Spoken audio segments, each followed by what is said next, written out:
El mensaje de esta mañana, sin alusión a nadie y a todos, se llama Deja la necedad. Deja la necedad. ¿Ok?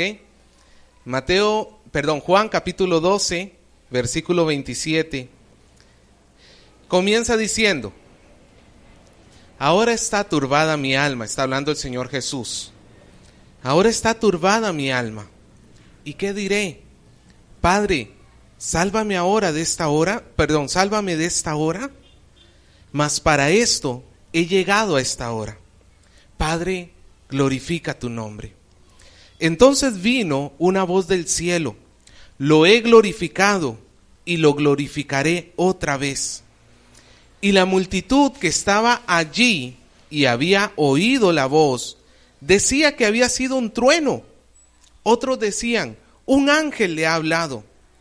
Respondió Jesús y dijo: no ha venido esta voz por causa mía, sino por causa de vosotros. Ahora es el juicio de este mundo.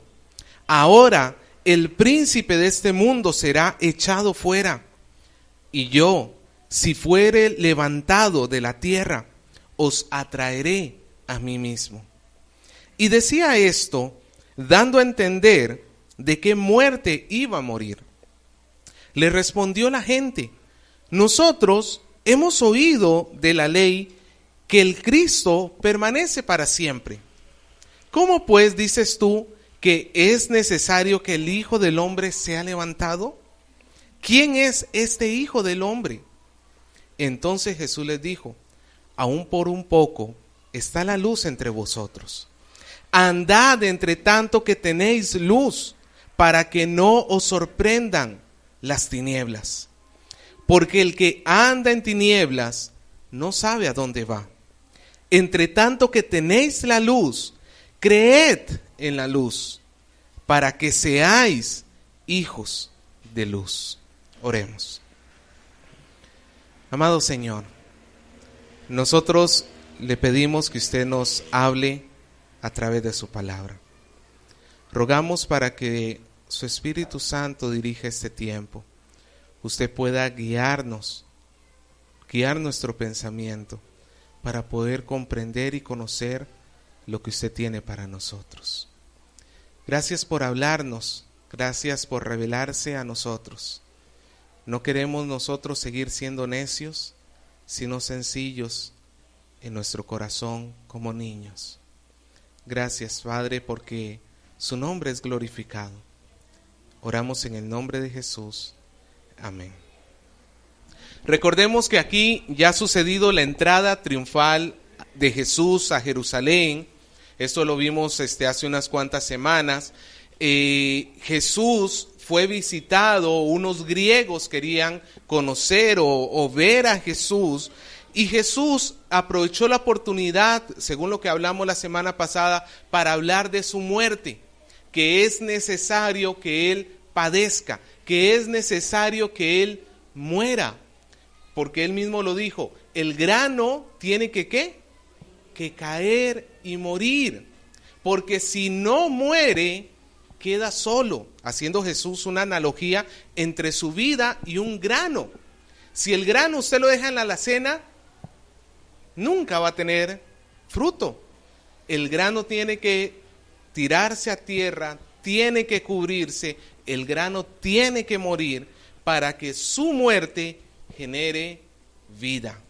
Él dijo: y llevaré mucho fruto. En ese contexto, Jesús ahora comienza a hablar los versículos que estamos viendo. Y el motor de todo estos versículos tiene que ver con el testimonio que Dios da al hombre, cómo Dios habla al hombre y la necesidad de que el hombre responda ante la voz de Dios. En Génesis capítulo 20, no lo busque, pero hay una historia que creo que todos nosotros conocemos. Es la historia de cuando Abraham llegó a Gerar y fue al encuentro de Abimelech, el rey de Gerar. Abraham, a pesar de que su esposa ya era mayor, Parece que su esposa era muy bonita. Y Abraham tenía miedo de que supieran que fuera su esposa y lo mataran. Y entonces le pidió a Sara que dijera, ¿qué fue lo que le pidió que dijera? Que es su hermana. Y era mitad verdad, porque en realidad eran medios hermanos ellos. La mitad era verdad, pero no era solo su hermana, era su esposa. Pues el rey de Gerar, un día, viéndola, la trae a palacio y casi la toma por mujer, porque él entendía que era su hermana, no su esposa. En la noche, mientras él está durmiendo, Dios le habla y le dice que lo que está haciendo está bajo condenación. Y él se defiende diciendo, pero él me ha dicho, mi hermana es. Yo con sencillez de corazón, dice Abimelech, con sencillez de corazón y con manos limpias he actuado. En otras palabras, yo soy inocente porque yo ignoraba la verdad. Y Dios hasta cierto punto entiende que este hombre no está queriendo adulterar, sino que está actuando en una ignorancia, porque él no sabía que esa mujer ya tenía esposo. Ahora, si Abimelech actuó o casi pecó, porque Dios lo guardó, casi pecó por ignorancia, ¿qué podemos decir de Abraham? ¿Fue la ignorancia de Abraham lo que actuó? En el caso de Abraham no fue ignorancia. En el caso de Abraham fue necedad. Porque él sabía lo que tenía que hacer. Él sabía lo que era correcto y lo que era errado en ese momento. Y a pesar de saberlo, hizo lo malo. Eso es un necio. Una persona que sabe lo que tiene que hacer o sabe lo que no tiene que hacer. O sea, él no es un ignorante. Yo sé que la palabra ignorante a veces es un poquito chocante para algunos, pero ignorante quiero utilizarlo en el sentido de que ignora, que no sabe, simplemente. El necio no es un ignorante que ignora qué pasará o qué tengo que hacer. El necio es uno que sabe, pero aún así está dispuesto a hacerlo. Intencionalmente omite la instrucción para dar lugar a su propio pensamiento. ¿Hasta dónde puede costarle a un hombre su necedad? Pregunto, en la experiencia que todos hemos tenido, cada uno de nosotros, ¿hasta dónde nos ha llevado nuestra necedad? Algunos por acá, de repente nuestra mamá, pero no te cases con ese patas vueltas. Y nos terminamos metiendo y sufrimos.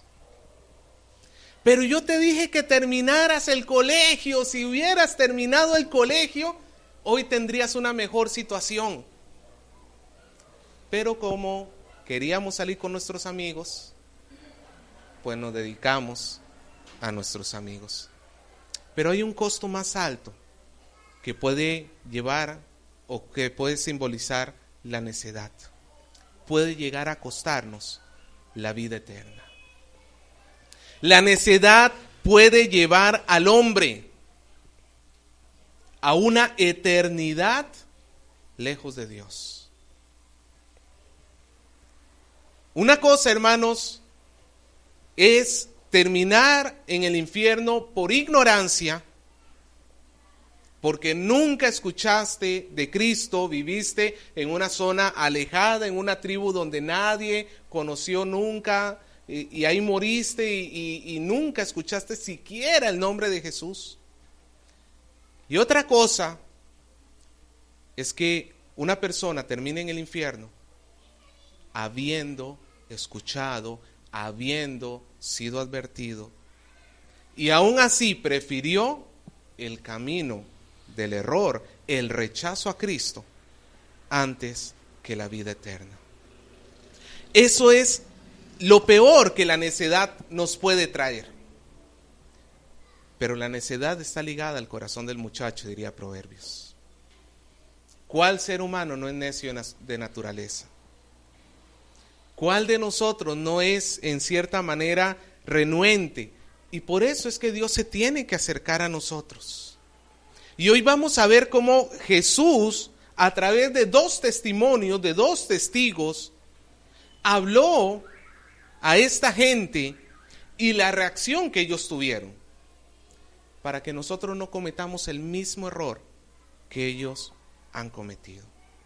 Vamos a ver los dos testigos primero y luego vamos a ver una advertencia final que hace Jesús, ¿sí?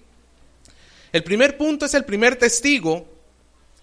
Dios mismo da testimonio desde los cielos, versículo 27 al 30. Dice así: ahora está turbada mi alma. ¿Y qué diré? Padre, sálvame de esta hora, mas para esto ha llegado esta hora. Padre, glorifica tu nombre. Entonces, ¿qué dice que vino? Una voz del cielo. Y dijo: lo he glorificado, o sea, el nombre del Padre. Lo he glorificado y lo glorificaré otra vez. Y la multitud que estaba allí, que había oído la voz, decía que había sido un trueno. Y otros decían: un ángel es el que ha hablado. Y entonces Jesús dijo: no ha venido esta voz por causa mía, sino por causa de vosotros. Hermano, encontramos a Jesús con una declaración impactante. Él dice: mi alma está turbada.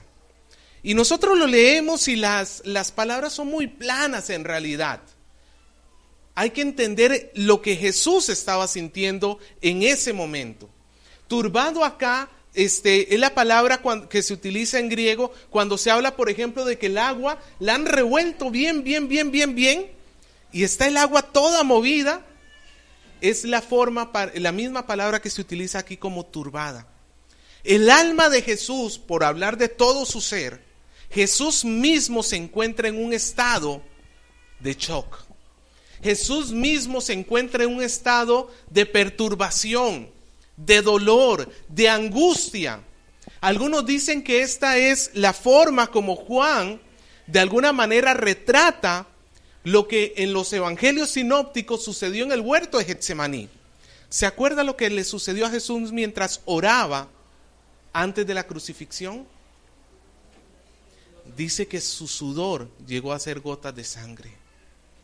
¿Y eso está médicamente comprobado que es posible? Sí, pero solamente en casos de extremo sufrimiento.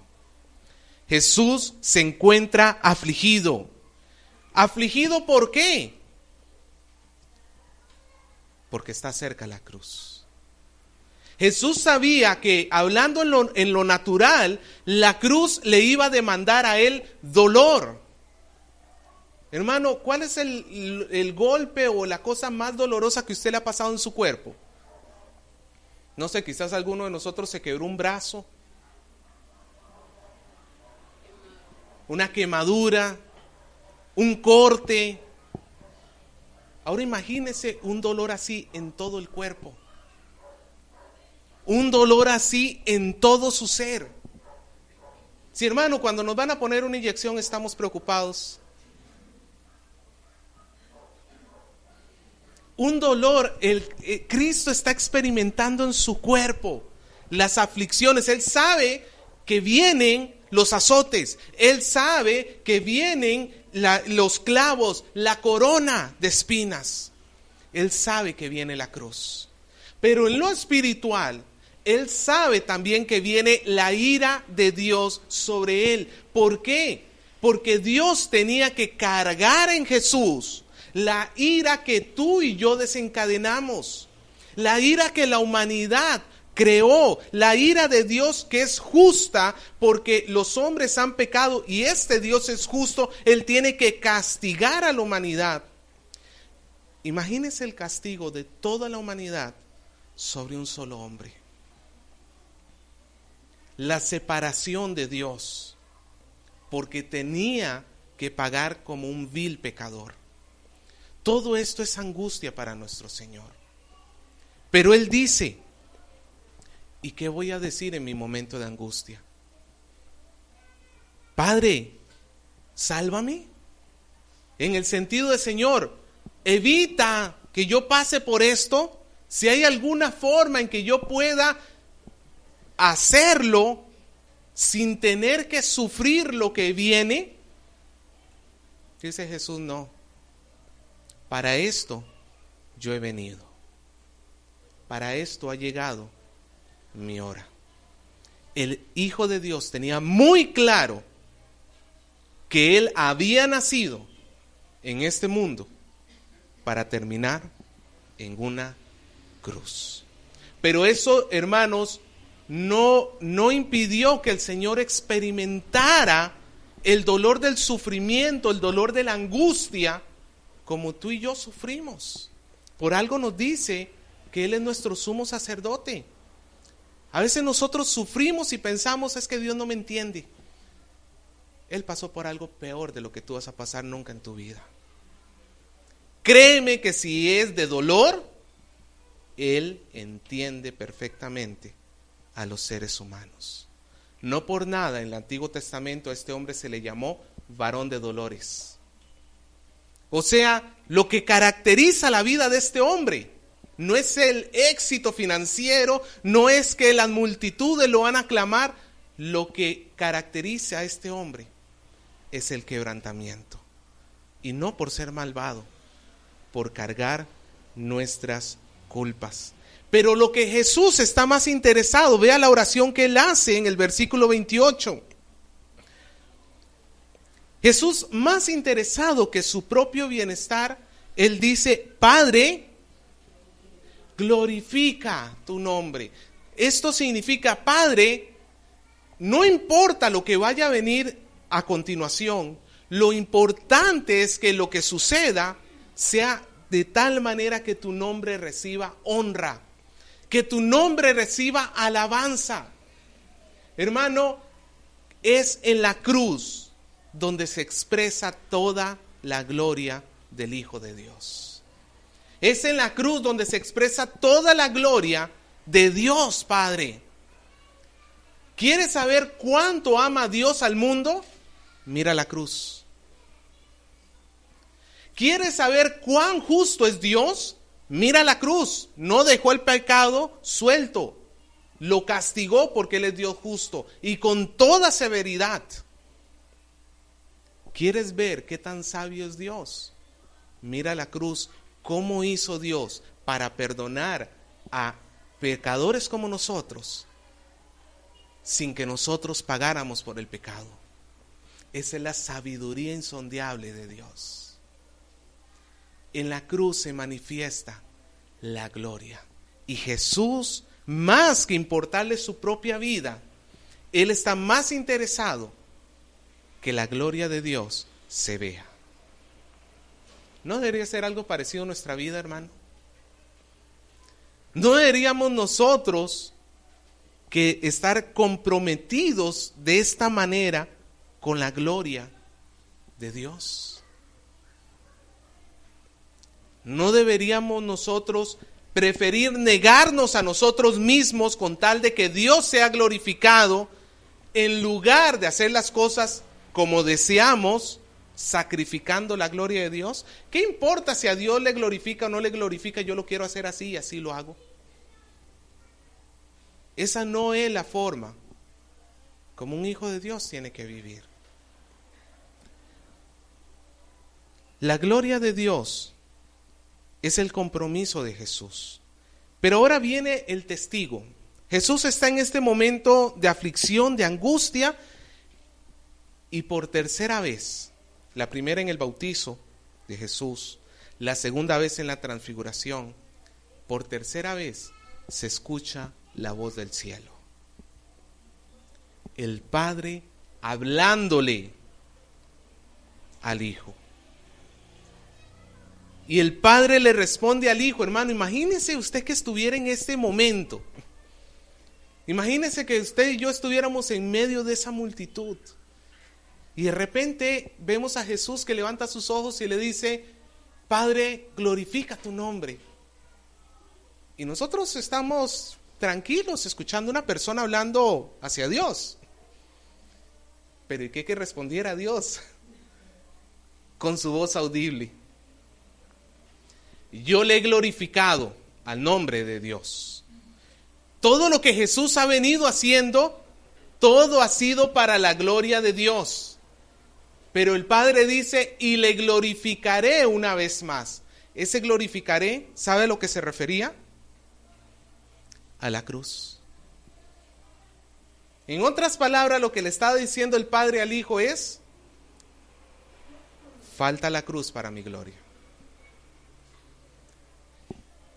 Era la respuesta a la oración de Jesús.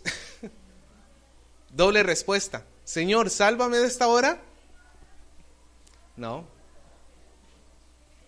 Hay que ir a la cruz. Padre, ¿glorifica tu nombre? Sí.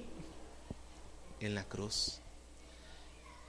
Lo interesante, hermanos, está que esta voz no pasó desapercibida de la multitud que estaba allí. Cuando Juan utiliza el término multitud y no especifica o no dice quiénes eran, hay que entenderlo como que era una multitud de judíos. Y estos judíos, dice, según el versículo 29, que ellos escucharon o no escucharon la voz. Vea, hermano, que la revelación de Dios no fue para Jesús solo. Dios Padre pudo perfectamente haber hablado al corazón del Hijo. Pudo habérselo dicho solo a él. Tú no te preocupes. Yo estoy aquí. Yo me voy a glorificar. Si fuera que nada más el Hijo necesitaba fortaleza, pues el Padre pudo haber hablado solamente al Hijo. Pero la voz de Dios la escuchó la multitud entera. Al parecer, sucedió lo mismo que cuando Pablo escuchó la voz. ¿Se acuerdan la conversión camino a Damasco? Que con él iba un grupo de gente. Pero se nos dice en el libro de los Hechos que este grupo de gente escuchó, pero no entendió lo que la voz le decía. Escuchó un sonido, pero no entendió el mensaje que daba esa voz. Al parecer lo mismo sucedió acá. Porque algunos, ciertamente, todos escucharon, pero algunos decían, como que está tronando, ¿no? Va a llover. Hermano, qué triste es que Dios esté hablando y el hombre esté perdido. Que Dios se esté manifestando y el hombre esté en otro lado. Dios hablando sobre su gloria y el hombre pensando en los truenos. Otros por ahí un poquito más cercanos dijeron, no, ha sido un ángel. No fue un ángel, no fue un trueno. ¿Quién fue? Dios. Hermano, Dios es un Dios que se revela al hombre. Dios no es un Dios que se esconde. Dios no es un Dios que anda jugando a las escondidas con el hombre y se oculta y le acá estoy. ¿Y dónde? ¿Está visto cuando los niños juegan? ¿No es cierto? Sale buscando el niño a ver dónde encuentra a Dios. No. Dios se complace en revelarse. Dios se complace en mostrarse. Dios sabe que si Él no se revela, ni tú ni yo nunca pudiéramos llegar a encontrarlo. Si Dios decidiera por un momento jugar al escondite, ¿sabe lo que haríamos tú y yo? Media vuelta nos iríamos a pecar. Nos olvidaríamos completamente de Dios. Para que el hombre llegue a Dios, Dios se ha revelado al hombre. Una voz del cielo se escuchó y Jesús dijo, esto que ha sucedido no ha sucedido por causa mía, sino por causa de vosotros. Esta es una forma hebrea que quiere decir, lo que ha sucedido, la voz del cielo ha sonado, no exclusivamente porque yo necesitaba fortaleza, no exclusivamente porque Dios quería hablarme solamente a mí. La voz del cielo se ha escuchado porque Dios quería testificar delante de todos ustedes. Hermano, la multitud reaccionó con incredulidad. Nosotros a veces decimos, ¿cuánto quisiera que Dios me hablara audiblemente? Hay personas, hermanos, que se morirían porque Dios les hable audiblemente. Si Dios lo hace o no lo hace, no me meto con su soberanía. Él es Dios y Él puede hacerlo con quien quiere y cuando quiera. Pero a mí nunca me ha hablado audiblemente. Algunas personas dicen, si Dios le hablara a mi papá audiblemente, estoy seguro que él se convertiría. Algunas personas retando a Dios le dicen, a ver, háblame para que crea en ti. No se trata, hermano, de que Dios se quiera revelar y que necesariamente en esa revelación va a venir la fe. Las señales de Dios sirven para mostrar que hay Dios, claro que sí. La voz de Dios sirve para que Dios se revele, claro que sí. Pero eso no garantiza que el hombre se vaya a convertir. Tenemos aquí un grupo de personas que ha escuchado la voz de Dios y su corazón está duro. No supieron, o un trueno, o el ángel, pero ninguno de ellos siquiera supo decir, fue Dios. Que los cielos nos hablen, hermano. ¿Usted sabe que sucede todos los días?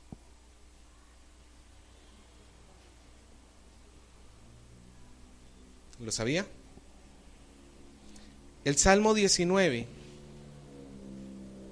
comienza diciendo, los cielos cuentan la gloria de Dios y el firmamento anuncia las obras de sus manos.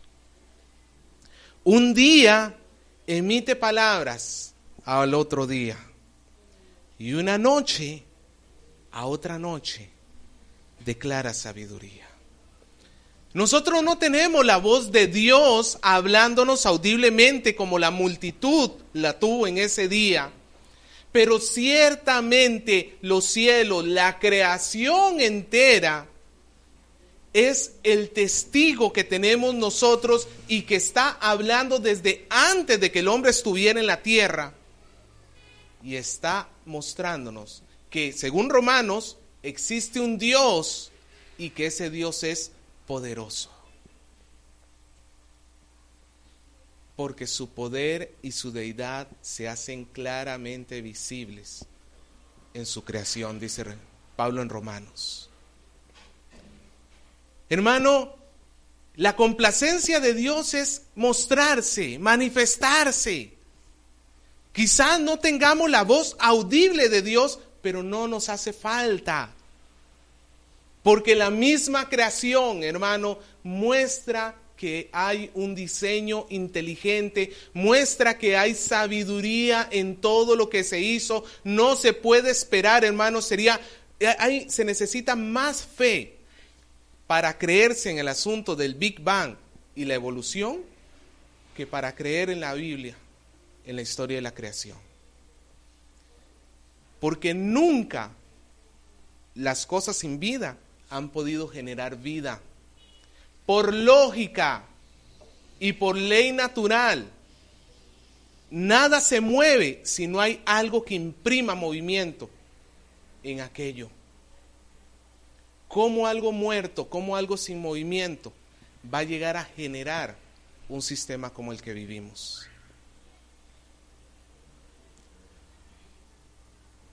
Los cielos muestran la gloria de Dios. Dios está hablándonos. Pero la incredulidad no es una cuestión de falta de información por parte de Dios.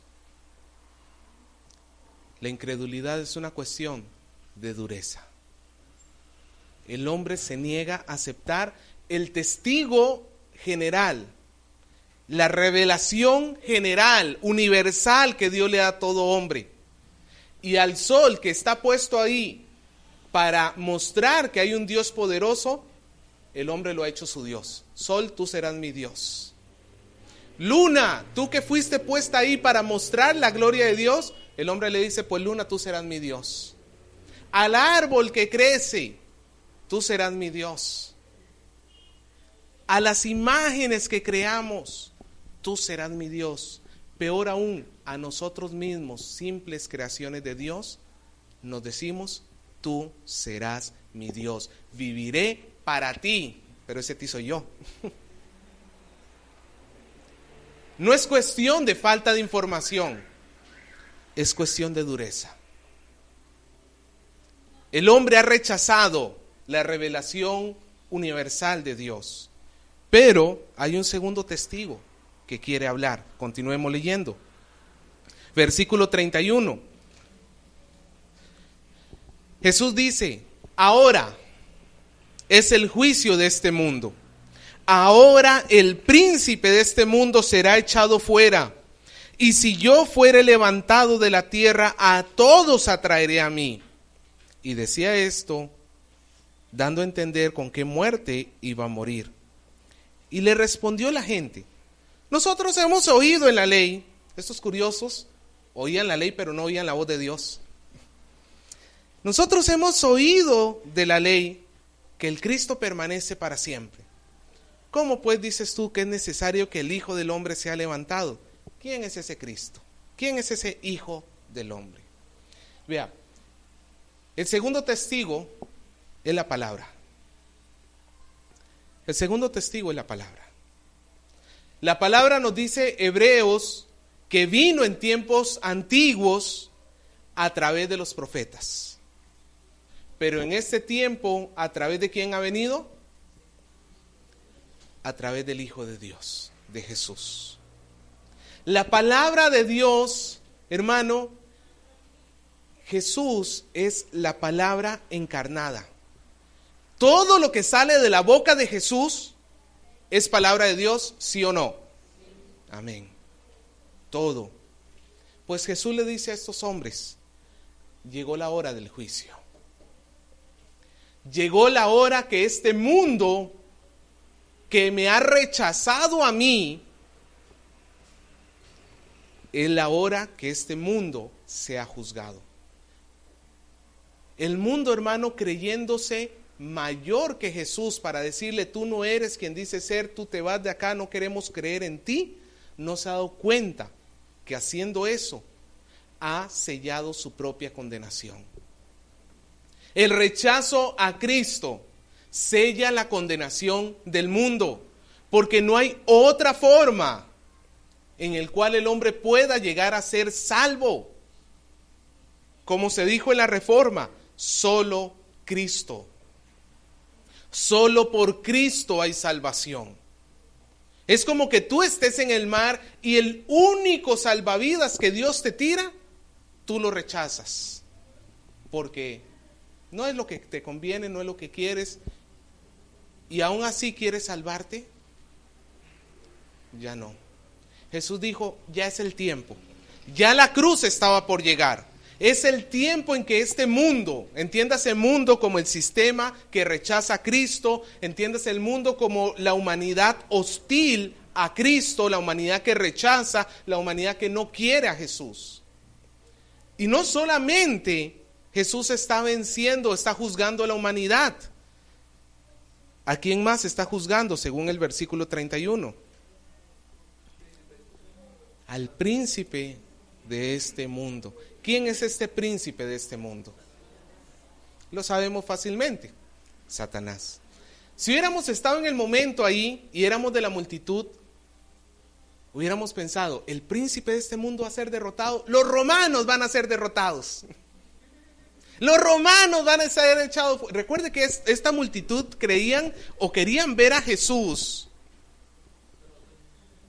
como un caudillo que liberaría al pueblo de los romanos opresores.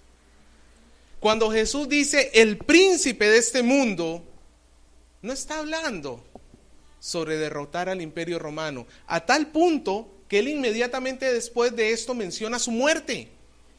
¿Qué rey derrota a través de la muerte? No hay. ¿Cuándo se termina el juego de ajedrez? Cuando matas al rey. Matar al rey es matar al imperio. Si Jesús iba a ser el rey terrenal, ¿qué hacía este hombre hablando sobre su muerte? Muerto Jesús, moría su imperio en el pensamiento de la multitud. Pero es que Jesús estaba hablando de un imperio que él iba a derrotar, mucho más grande de lo que la multitud pensaba. Los romanos oprimían el mundo antiguo en esa región, pero el imperio del pecado, de Satanás, de la muerte, oprimen a todo ser humano, no importa dónde viva. El imperio romano oprimió esa región por 1000 años, quizá más o menos. El imperio del pecado, del cual Satanás es príncipe, oprime a la humanidad desde Adán y Eva hasta el día de hoy. Pero en la cruz tenía que llegar a ser derrotado ese imperio. En la cruz, Cristo iba a ganar nuestra libertad. Nosotros antes participábamos del mundo por cuanto rechazábamos a Cristo. Nosotros antes participábamos, éramos esclavos de Satanás por cuanto no nos podíamos negar a los apetitos de nuestra carne. Era imposible, hermano. Éramos llevados, y nosotros ni lentos ni perezosos queríamos ser llevados hacia el pecado, y estamos en una esclavitud voluntaria, en una esclavitud donde nos complacíamos del pecado. Pues Jesús dice, ha llegado la hora de que el mundo sea juzgado. Primera victoria. Segunda victoria, que el príncipe de este mundo sea echado fuera. Y tercera victoria, que si yo soy levantado, ¿sabe lo que se quiere decir con levantado? Habla de la cruz. El crucificado lo ponían en el suelo y lo ponían en alto. Si yo fuese levantado, dice Jesús, tercera victoria, atraeré a todos. ¿A todos quiénes? No es a toda la humanidad. A todos los que Dios ha escogido, no importa si son judíos, si son gentiles, si viven en el Perú, incluso Dios es tan misericordioso que no importa siquiera si tú eres de la U, igualito te va a perdonar Dios. Eso no importa para Dios, Él es grande en misericordia. Es broma. A lo que yo voy es que ese todo se involucra todo ser humano que Dios ha salvado, que Dios ha escogido para salvación. Jesús dice, yo lo atraeré a mí. Tenemos una palabra profética aquí, por parte del más grande de los profetas, Jesús. Cuando digo el más grande de los profetas, no digo que haya sido simplemente un profeta.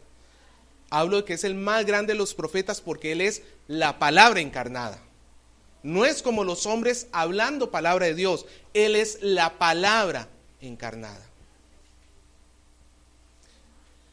Y tenemos la profecía de Jesús a pocos días de la cruz, que hoy la vemos cumplida, ¿sí o no? ¿Quién nos tiene aquí reunidos a todos nosotros?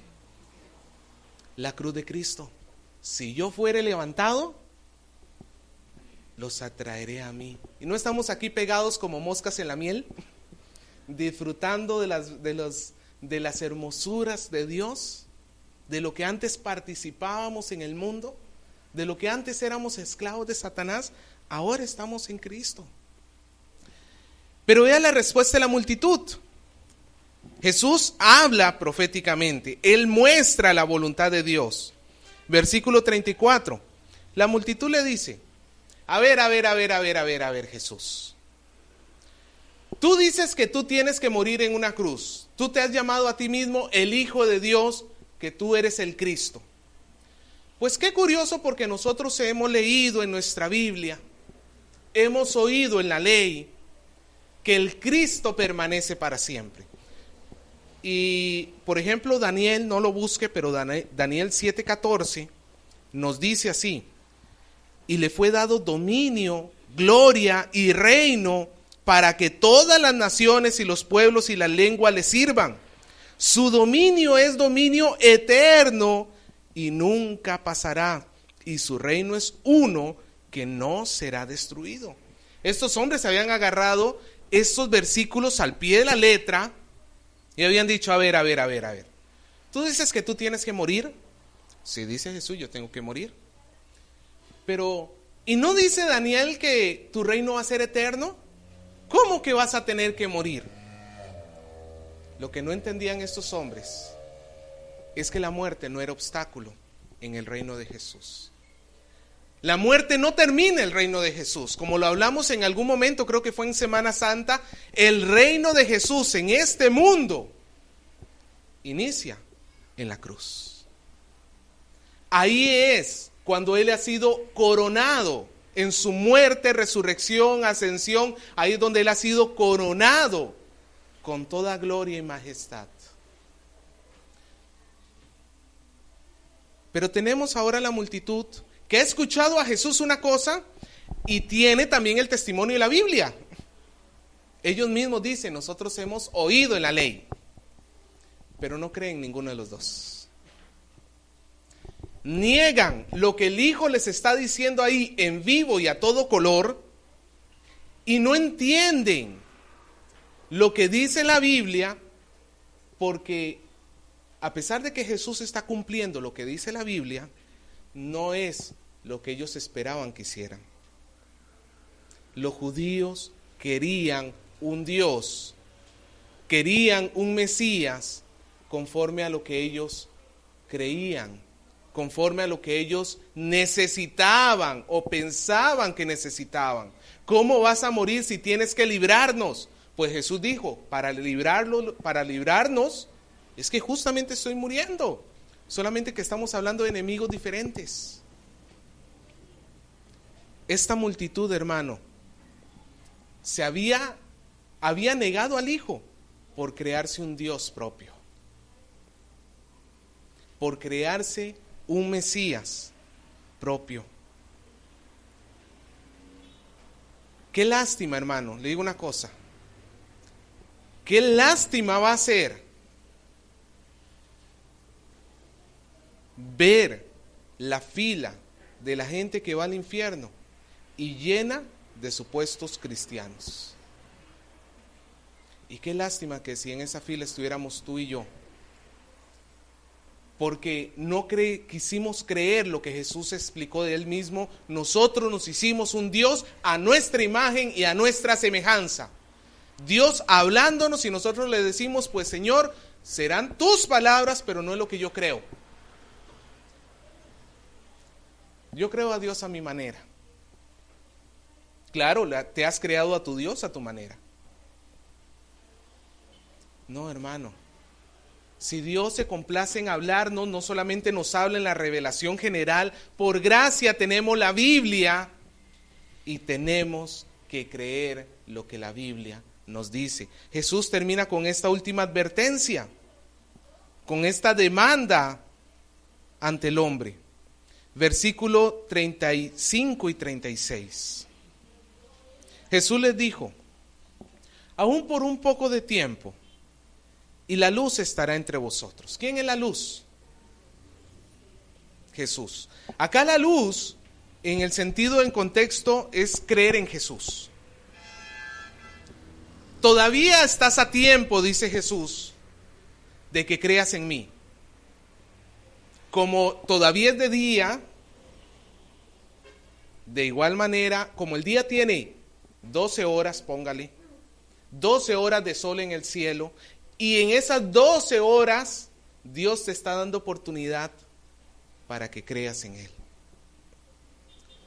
Sigue diciendo: para que no te sorprendan Dice, anda entre tanto que tenéis luz, o sea, cree en Jesús, entre tanto que tienes el tiempo para hacerlo, para que no te sorprendan las tinieblas. Vea que nosotros podemos predecir con minutos exactos a qué hora llega la noche. La humanidad ha podido llegar a eso. A partir de las 6:05 es ya la noche. En lo natural podemos predecir cuándo llega la noche, pero en nuestra vida no. En nuestra vida tú no sabes en el momento en que tu tiempo acaba. Hoy estamos aquí sentaditos. ¿Cuántos me pueden asegurar que para más tarde no están muertos?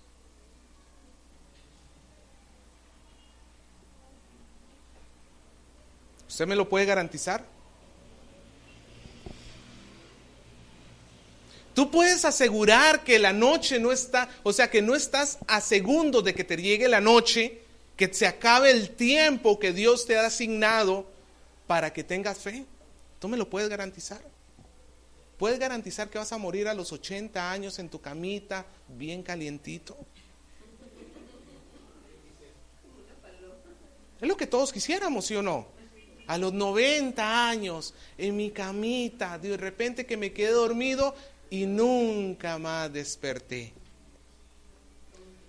David Wilkerson, un gran siervo de Dios, se subió a un carro, se estrelló, murió. Siervo de Dios. ¿Tú crees que por ser cristianos, a final de cuentas, hermano, qué importa cómo salgamos de este mundo? El asunto es que todos vamos a salir de ese mundo y ninguno de nosotros sabe la hora. Jesús dice, cree en mí ahora que tienes el tiempo, para que no te sorprenda la noche.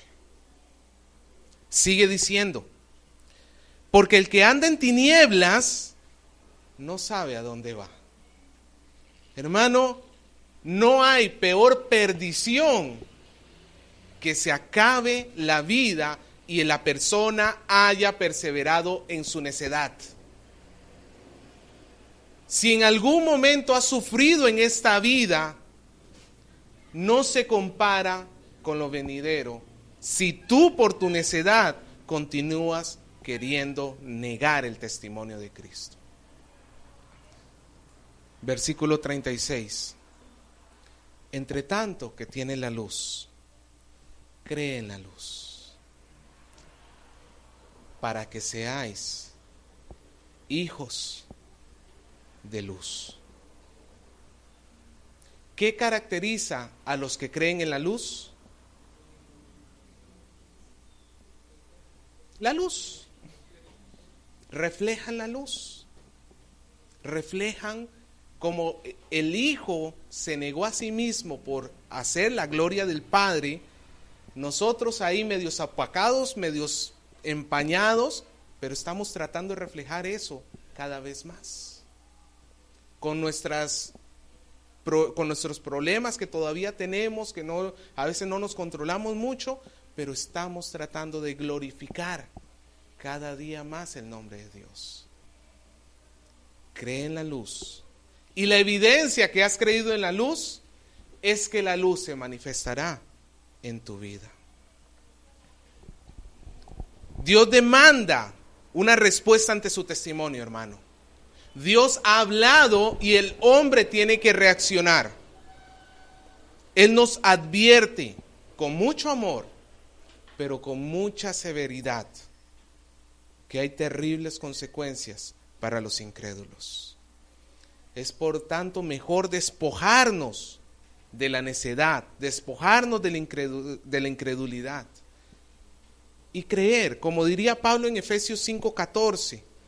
Él dice, por lo cual, dice, tú, despiértate tú que duermes y levántate entre los muertos y te alumbrará Cristo.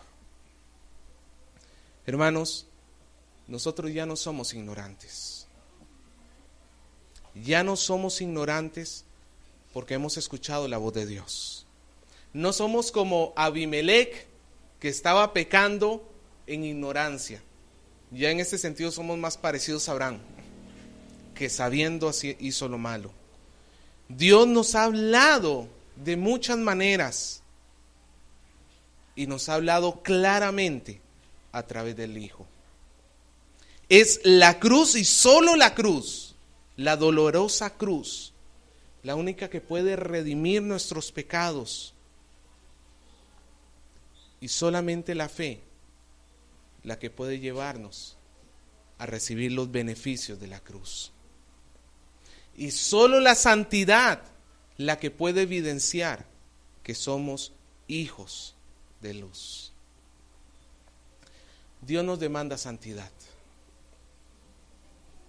No para ser salvos. Nos demanda santidad porque no hay otra forma de reaccionar ante su testimonio. No hay otra forma que sea correcta. Escuchar la voz de Dios y no buscar la santidad es sinónimo de haberlo rechazado. Es sinónimo de que hemos permanecido en necedad. Hermanos, dejemos la ignorancia, dejemos la necedad. Lamentablemente, hermano, el infierno, más que lleno de personas ignorantes, lo veremos lleno de personas necias, lamentándose por la eternidad y diciendo: no aproveché la luz. La luz me alumbró y no quise creer en ella. Que no nos agarre a nosotros eso, hermanos. Que no lleguemos nosotros a sufrir pérdida eterna por cuestión de la dureza de nuestro corazón.